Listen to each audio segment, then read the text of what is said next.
Southwest Airlines has canceled thousands more Boeing 737 MAX flights, this time until at least November, after the Federal Aviation Administration recently discovered a new flaw in the plane's flight software. The company's announcement follows news that United and American Airlines are also delaying the reintroduction of the 737 MAX until November.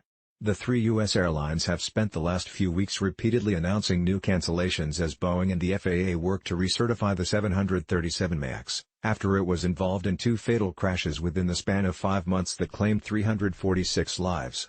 Boeing CEO Dennis Muilenburg said in a tweet Thursday that the plane's grounding, which was ordered by regulators around the world in March, is presenting significant challenges for our customers, company and supply chain.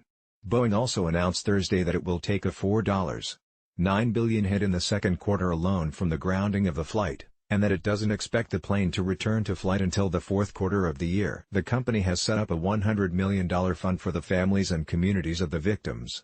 The deadly crashes were largely caused by software that was supposed to prevent the newer 737 MAX planes from stalling in certain situations.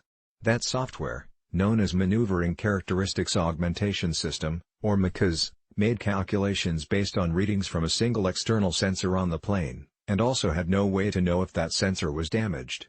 This was the case in both of the crashes.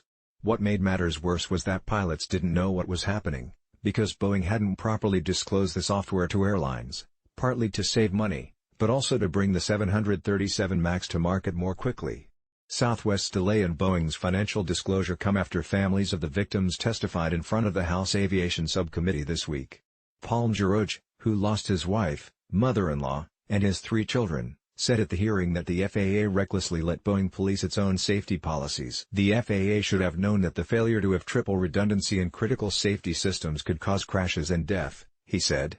The House Committee on Transportation and Infrastructure has launched an investigation into the FAA's certification process, and U.S. Transportation Secretary Lane Zhao convened a committee to do the same. Zhao had also previously asked the Department of Transportation's Inspector General to examine the FAA's certification process.